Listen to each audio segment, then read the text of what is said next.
하나님의 말씀 잠언서 17장 말씀입니다. 마른 떡 한 조각만 있고도 화목하는 것이 육선이 집에 가득하고 다투는 것보다 나으니라. 온갖 산의 진미를 먹는다 해도 가정에 화평이 없으면 아무런 의미가 없음을 말씀합니다. 여기서 육선이라는 것은 희생제물을 가리킵니다. 유대인들이 감사제 화목제를 드리고 나서 그 드린 제물 중에 일부만 불사르고 나머지는 가족끼리 화목하게 나누어 먹었습니다. 그래서 이것이 화로운 식사가 되기도 했고요. 또 풍발 때문에 또 나누는 식사 시간에도 종종 다툼이 있었다고 합니다. 슬기로운 종은 주인의 부끄러움을 끼치는 아들을 다스리겠고 또 그 아들 중에서 유업을 나눠 얻으리라.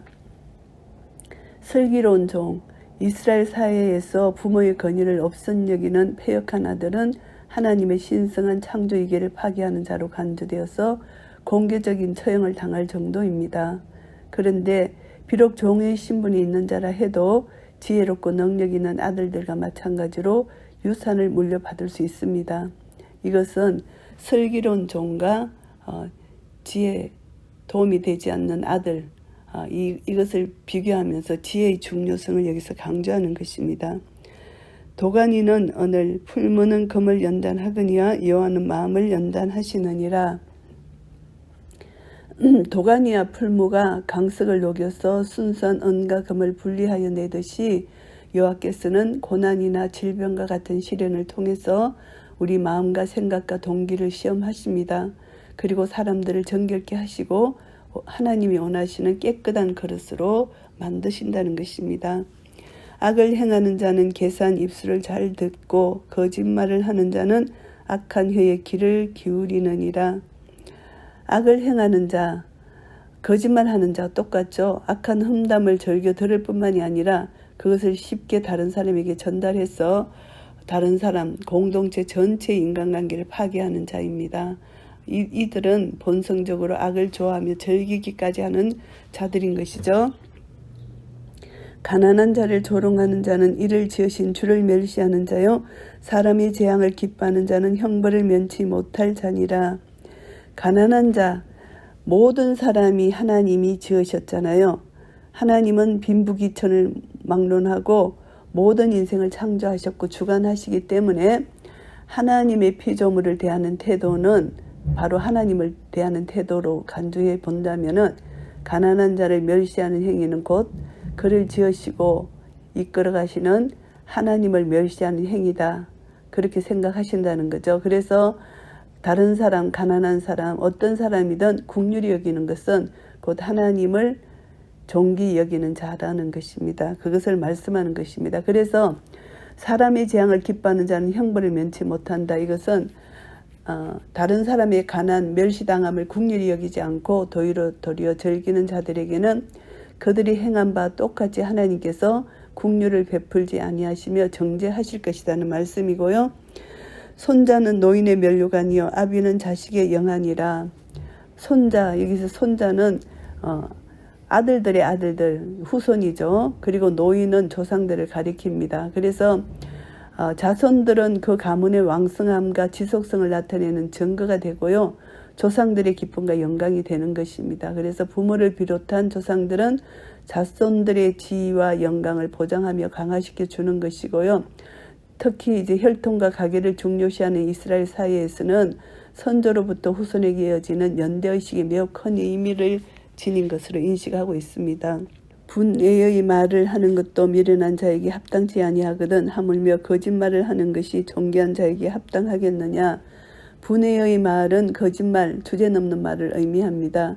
그래서 미련한 자는 신앙심이 없고 부도덕한 사람이기 때문에 이렇게 주제넘는 말을 하는 것입니다. 존귀한 자는 이 신실하고 고상한 사람을 가리키는데요. 그래서 여기서 보시면은 신앙심이 없고 부도덕한 사람이 주제넘는 말을 하고 큰 소리를 치는 것도 어울리지 않는데 하물며 신실하고 고결한 사람이 거짓말을 하는 것은 너무나 합당치 않다는 그런 의미이고요.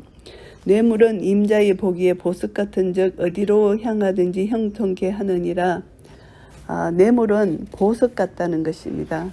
그래서 뇌물이 왜냐하면 사람 마음의 문을 열리게 하고 그러기 때문에 보석 같다. 그런데 뇌물은 공정한 판단력을 둔화시켜 주는 것입니다. 그래서 무작정 호의를 베풀게 해서 일을 그릇되게 하며 그렇게 사리사욕을 정당화시켜주는 이런 자는 하나님께서 금하는 것이죠. 그래서 이 뇌물은 이런 능력이 있다는 것입니다.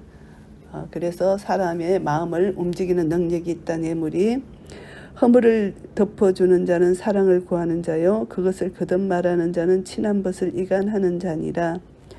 허물을 덮어주는 자, 다른 사람이 잘못을 덮어주는 자는 사랑을 몸소 실천해서 화평을 이루는 자이고 내 이웃을 내 몸과 같이 사랑하라는 하나님 계명에 순종하는 자입니다. 그런데 반면에 남의 허물을 덜쳐내고 문제를 더 확대시키는 이런 자는 안 된다. 이간시키는 자다. 이것을 말합니다. 한마디로 총명한 자를 경계하는 것이 매 100개로 미련한 자를 때리는 것보다 더욱 깊이 박이 느니라.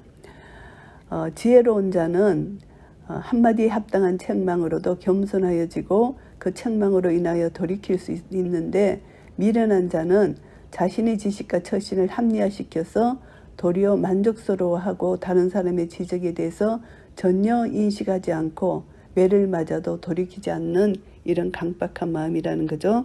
악한 자는 반역만 힘쓰나니 그러므로 그에게 잔인한 사자가 보냄을 입으리라. 악한 자는 반역합니다. 하나님 말씀을 거역하고 범죄하기를 일삼는 자는 반드시 하나님의 심판을 받는다. 이 말씀이고요. 차라리 새끼 빼앗긴 암금을 만날지언정 미련한 일을 행하는 미련한 자를 만나지 말 것이니라. 새끼를 빼앗긴 암콤 이것은 굉장히 사납습니다. 그런데 이 미련한 자는 앙콤의 사나움 잔인함보다 더 잔혹하고 파괴적이라는 것을 여기서 말씀합니다. 그래서 예수님을 죽이기 위해서 이제 헤롯이 유아를 학살한 그런 사건이 있잖아요. 그리고 또 예수님을 십자가에 못 박으려고 무리들이 막 이렇게 선동을 하는 이 모든 것을 보면은 그들이 저질렀던 행위들은 그들의 무지한 미련함에서 비롯된 것이었기 때문에 더욱더 위험하고 잔인하고 사람을 죽이는 것이죠. 누구든지 악으로 선을 갚으면 악이 그 집을 떠나지 아니하리라. 악으로 선을 갚으면 계속 악이 그 집에 있다는 것입니다. 선을 선으로 갚지 않고 악으로 갚는 배은의 행위 이것은 징계를 초래할 수밖에 없고 하나님의 심판을 받을 수밖에 없다. 이것을 말씀합니다. 그래서 반드시 하나님은 악을 선으로 갚으라고 말씀하시잖아요. 그래서 악으로 선을 갚으면 절대 악이 그 집을 떠나지 않는다. 하나님이 가만히 계시지 않고 심판하실 것이라는 것이고요. 다투는 시작은 방축에서 물이 새는 것 같은즉 싸움이 일어나기 전에 시비를 거칠 것이니라. 이제 시작은 댐의 작은 틈새가 이제 물이 조금씩 새어나서 그 다음에는 댐 전체가 무너지는 결과를 초래하는 것처럼 다툼도 이와 같다는 것입니다. 그래서 그 결과는 걷잡을 수 없는 파국을 초래한다는 것이죠. 그러니까 싸움이 일어나기 전에 이것을 거쳐야 된다. 다툼을 거쳐야 된다. 성도 상호 간의 문제를 가지고 세상 법정에 나가면 안 된다. 이것을 알아야 되는데 우리는 많은 교회들까지도 지금 세상 법정에서 다투고 있는 모습을 봅니다. 하나님 영광을 가리는 일이죠. 악인을 어렵다 하며 의인을 악하다 하는 이 두 자는 다 여호와의 미워하심을 입느니라. 악인을 어렵다 하는 것 이것은 선악간의 판단을 뒤집어 놓는 도의 질서를 근본적으로 파괴시키는 행위입니다. 하나님이 가장 혐오하는 일이죠. 이것은 하나님은 본성적으로 의로우시기 때문에 악을 징계하시는 공의로운 심판자이기 때문입니다. 그래서 악인을 어렵다 하고 의인을 악하다 하는 완전히 이렇게 선악간의 판단을 뒤집어 놓는 이것은 정말 악한 행위라는 거죠.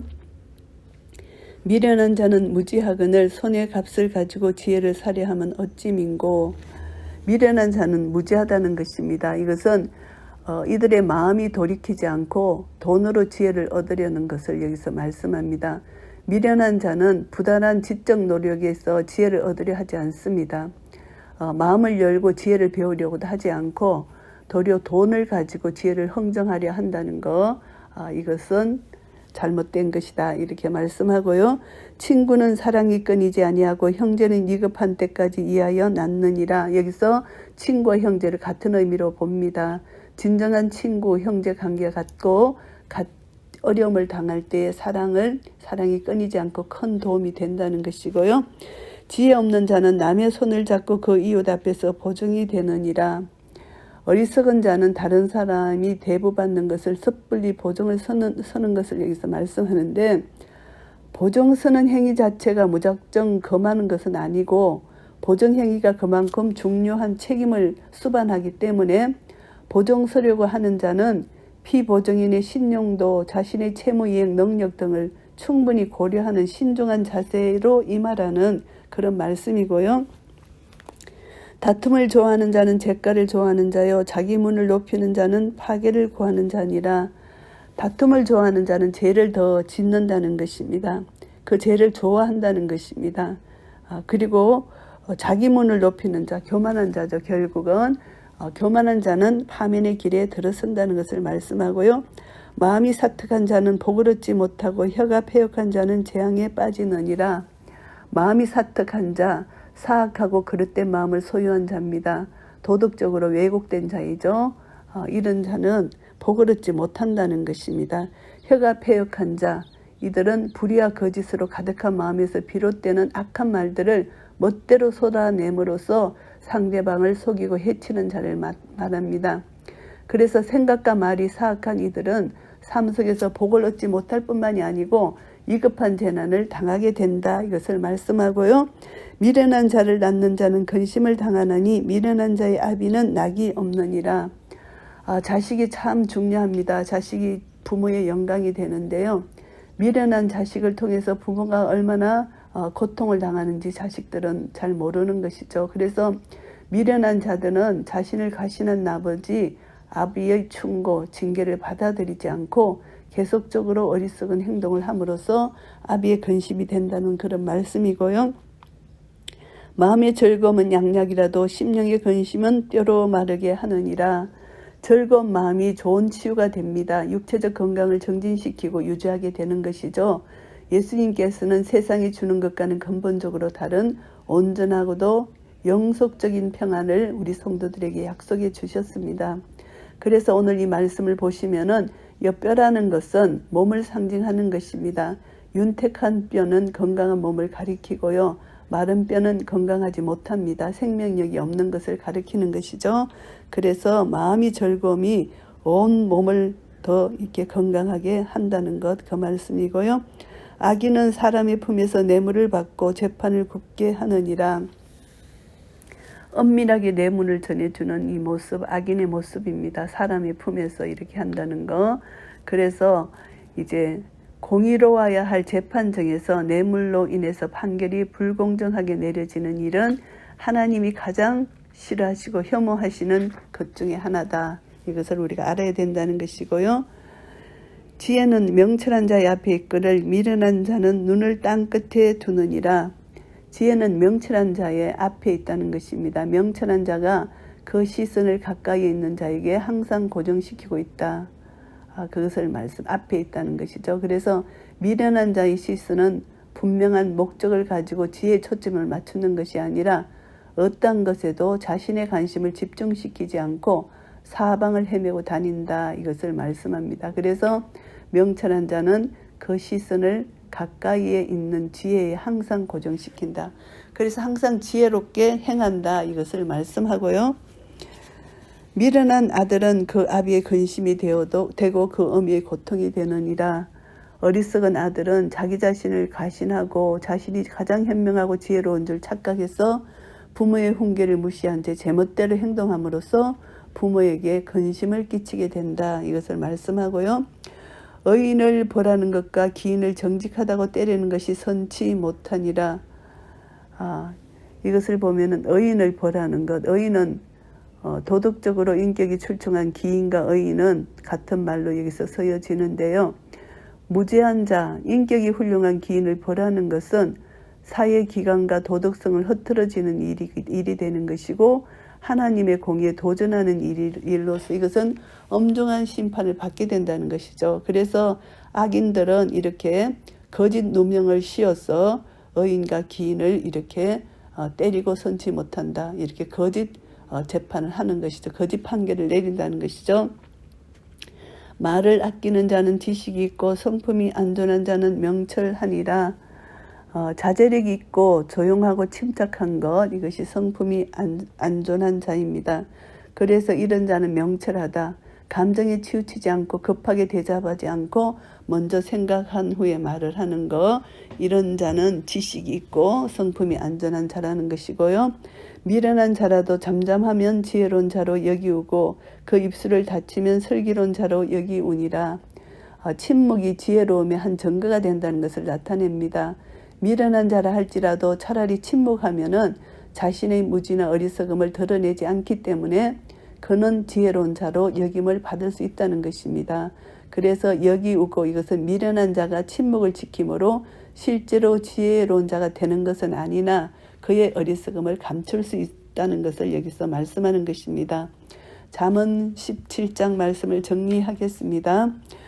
실천하고 분별하는 지혜에 대한 것입니다. 그래서 미련하게 행하지 말라는 것이죠. 지혜를 가지고 지혜롭게 행하라는 이런 내용의 말씀입니다. 재물에 대한 태도는 의인과 악인의 삶을 근본적으로 규정짓는 기준이 되는 것입니다. 지혜자는 이 지혜를 금이나 은을 얻는 것보다 더 가치 있는 일로 본다는 것이죠. 그래서 참된 지혜는 참다운 가치를 추구하는 행동으로 나타나는 것이고요.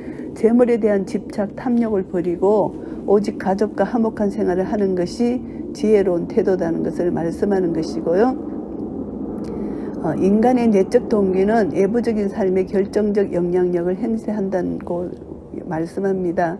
지혜가 인간의 가장 기초적인 마음의 영역에서도 절대적으로 중요하다. 이것을 부각시키는 것이고요. 내면적 지혜는 외적인 삶의 질을 결정해 준다는 것을 의도적으로 부각시키고 있습니다. 지혜와 마음을 동일시한다고 볼 수가 있어요. 마음에 지혜가 있는 자는 이런 삶을 산다는 것이고요.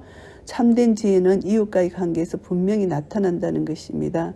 이 신앙의 척도를 통해서 이웃과의 관계를 실천하게 되는 것이고 이웃과의 관계 속에서 이 지혜가 드러난다는 것입니다. 우리는 빛의 자녀이기 때문에 착하고 의롭고 진실한 열매가 빛으로 나타난다는 이런 뜻이죠. 그래서 참된 지혜가 이웃 사랑의 결정적인 근거가 된다는 것이죠. 그래서 하나님의 지혜를 소유한 자들은 모든 삶의 영역에서 거룩을 실천하게 된다. 이것을 말씀하고요. 빛이 나갈 수밖에 없는 것이죠. 분별력 있는 지혜를 가져야 된다는 것입니다. 지혜는 언어 생활에 분별력을 제공해 줍니다. 지혜를 통해서 선한 말, 악한 말을 구분하게 되고요. 그 악한 말, 선한 말을 통해서 우리는 그 사람이 정말 하나님을 경외하는지 경외하지 않는지를 알게 되죠. 지혜로운 자는 반드시 선한 말을 한다는 것이죠. 그래서 이 지혜는 하나님과의 관계에 대해서 분별력이 있습니다. 지혜로운 분별력을 가지고 하나님 말씀을 순종해서 하나님 마음으로 나아가는 것입니다. 도가니가 은을 연단하고 풀무가 금을 연단하는 것처럼 하나님께서는 우리 마음을 연단해 주신다는 것이죠. 그래서 하나님은 자연을 통해서 계시해 주시고 말씀을 통해서 계시해 주신 자연 계시와 특별 계시를 통해서 우리는 하나님을 알아야 된다는 것이죠. 하나님을 알고 하나님 말씀에 순종하고 나아가는 것이 중요하다는 것이고요. 그리고 이제 이 지혜는 이웃과의 관계에서 분별력을 가지는데요. 이 삶의 모든 영역에서 이제 이 지혜를 가지고 분별을 해야 되는데 지혜는 종과 상전의 관계, 또 가정의 질서, 친구와의 관계, 이웃을 대하는 기본적인 태도 속에서 다 지혜가 드러난다는 것입니다. 그래서 삶의 모든 현장 속에서 정확한 판단할 수 있는 능력이 지혜라는 것입니다. 그래서 결국은 우리는 지혜를 가지고 삶을 살아갈 때 영적 분별력을 소유해서 생명의 길로 인도함을 받을 수 있다는 것을 깨닫게 됩니다. 어떤 사건, 상황에 대해서 정확한 판단을 가질 수 있는 것이 참된 지혜에 근거한다. 이것이 바로 하나님 말씀이죠.